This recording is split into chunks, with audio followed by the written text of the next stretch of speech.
మీ college student ఆశ అప్పుడు సంధ్యానికి అప్పుడు బాగున్నాయి ఇప్పుడు నేను పశుపతి కాల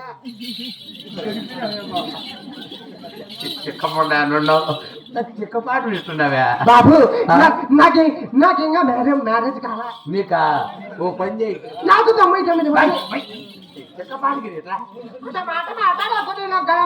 నేను మెట్ట అవుతా నేను నువ్వు పుట్టపత్రి కాదు నా దగ్గరికి రావద్దు మగ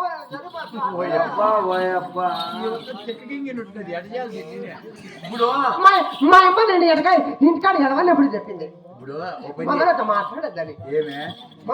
మగలతో మాట్లాడి మనం తీసుకొస్తాను చాలా మంది అడిగినారు ఏమని ఓ పని చేయి నువ్వు పుట్టపత్రి కాల నీ పొద్దు నెయ్యి మాది చందవరి గాలిబడి పక్కన గోపురపల్లం సరే ఈ పొద్దు నెయ్యి 12 గంటల దాకా 1 గంటలో పడతానే ఆ పిల్లల దగ్గరికి పోతే తెల్లారేడు పోయి అప్పుడు